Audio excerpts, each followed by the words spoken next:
The world is changing, and it's changing fast. We're exiting a period of incredible growth and relative stability, where after the most destructive war in human history, the US rose to power as the global leader. The American people in their righteous might will win through to absolute victory.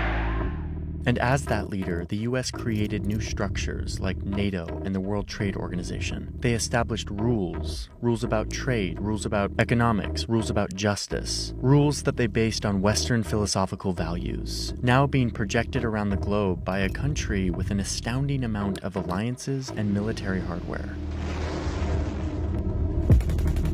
For a time, another great empire challenged that order, operating with a different set of rules, a different set of values and philosophies, trading with their own bloc and working with their own alliances. But it couldn't last. The collapse of the Soviet Union in the 90s left the US and their rich allies as the sole setters of the rules, the holders of the power.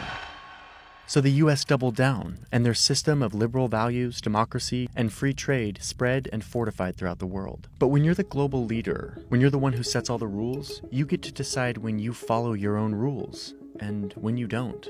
Being the global superpower has turned more into being the global policeman. Over these last 75 years, the US has been known to violate the values, norms, and ideals that it built the whole global system off of. Cozying up to strongman dictators, throwing out democratically elected governments, fueling regional wars, and generally trying to stamp out communism across the globe. And anyone who didn't want to play by America's rules was cast out as an insane pariah, in need of regime change. The Iraqi regime has plotted to develop anthrax and nerve gas and nuclear weapons for over a decade.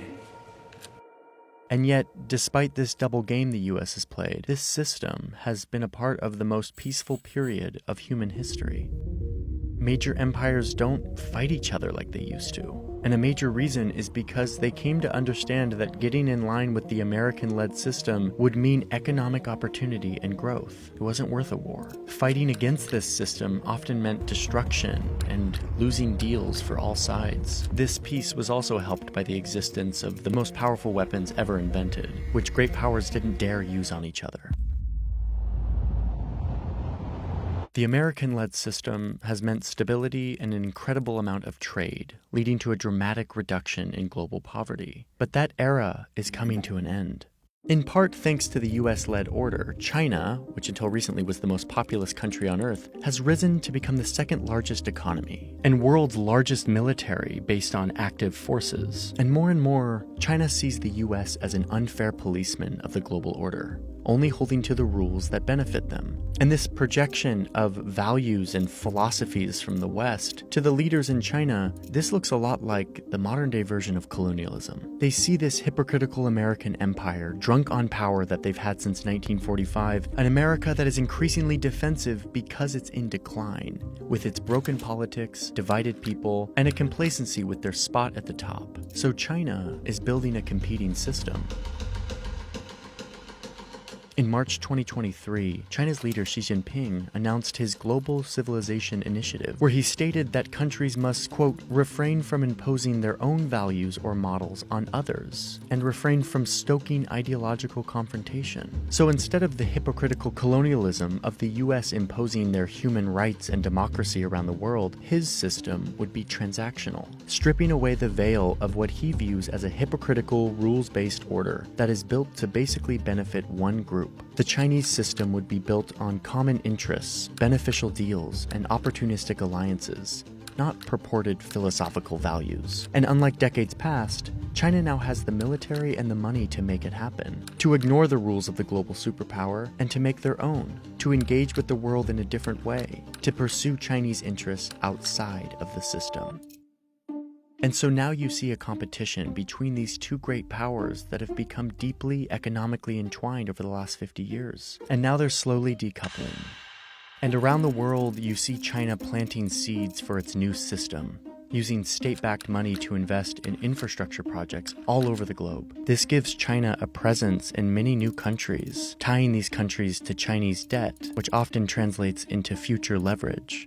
In March 2023, China sent diplomats to the Middle East for the first major effort to broker a peace deal between Saudi Arabia and Iran, these two bitter rivals. This is something that the US couldn't do, and it showed the declining influence that the US has on this region. But the US still remains on top, and they will as long as they can control the economic and financial systems that the world operates on, which they do, for now.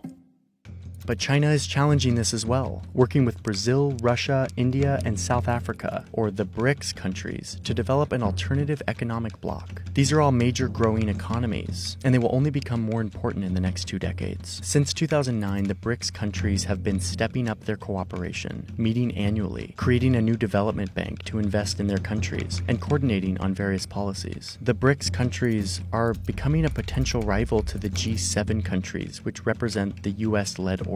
BRICS countries are even discussing creating their own currency that they share between these 5 growing economies. They're creating a secondary economy in the world, totally independent of the United States. We won't have to talk about sanctions in 5 years because there'll be so many countries transacting in currencies other than the dollar that we won't have the ability to sanction them. This would be a major challenge to the US dollar, which is currently the standard for international trade, and a major reason why everyone has to play nice with the US. Russia's invasion of Ukraine was a major pushback against the Western security and economic order, and it showed us which countries will fall on which side of that divide. You can see that most countries aren't taking a side here. They aren't siding with Russia and China or with the Western Bloc. You could call these the non-aligned countries, the undecided, the countries that China and the US will be looking to influence into their system in coming years. Let's highlight the 25 largest economies among these non-aligned countries, at least according to the Economist Intelligence Unit. These are the economies that the US is working to keep on their side, to keep in their system, and that China is trying to woo to join their new transactional system. But this Cold War is different than the last one, the one where the USA and the Soviet Union forced countries to deeply choose a side based on ideological convictions about capitalism versus communism. This new rising Cold War could be much less black and white. Instead, in this much more globalized and interconnected world, non-aligned countries will exploit this bidding war between the superpowers to get them the best trade and security deals possible. Like in Brazil, where this is already happening.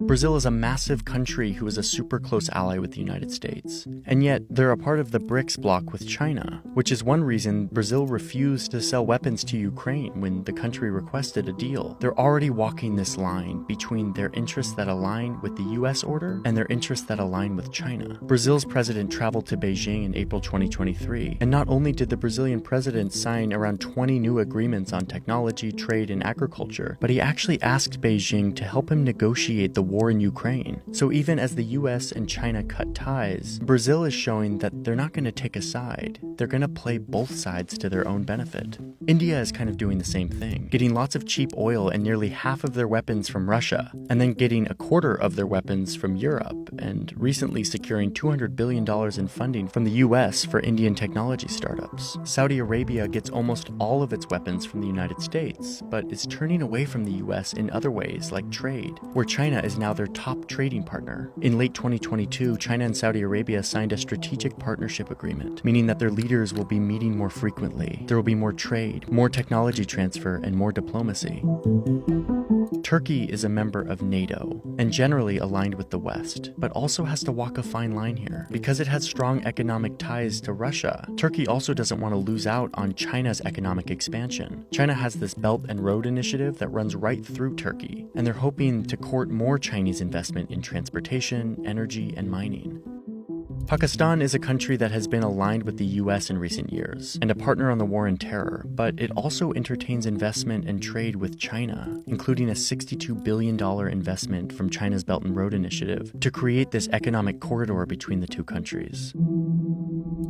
The continent of Africa is full of mostly non-aligned countries. It's also where China has been busy giving huge loans and building bridges, ports, mines, and railways, all with the goal of tying these countries to the future Chinese way of doing things. And China is expanding trade here too, trading $254 billion with Africa in 2021, while the US only traded $44 billion, a sixth the amount of China. China's investment has been swift and effective here and all over the globe, globe in garnering new friends and allies, laying the foundation for their competing world order. But the US isn't just going to sit back and let this happen. They're already responding. Big names like Kamala Harris, the vice president, or Janet Yellen, the head of the Federal Reserve, Antony Blinken, the Secretary of State, have all visited Africa in 2023. President Biden went to Saudi Arabia last year, despite calling the country a, quote, pariah state on the campaign trail. He was there to try to claw back some influence that was being taken by China. And then, of course, the US is hitting China straight on, cutting them off from Western technology to hamper their economic and military progress. The US and its allies in Asia are also encircling China with their military in the Pacific, sending billions of dollars of weapons and infrastructure into China's backyard. So, it looks like we're in the early days of a new multipolar world, a competition between a great superpower and a rising superpower that wants to lead a new system based on different values. The result is likely the undoing of a lot of the globalization and interconnectedness that has developed in the last 70 years. And for now, I think what we'll see is countries won't be choosing a side hastily. Instead, they'll play both of these great powers off of each other to get the best deal for their country. I'm not sure how long they'll be able to do this as tensions rise and the pressure mounts to choose a side. But for now, what's clear is that we're moving into uncharted waters.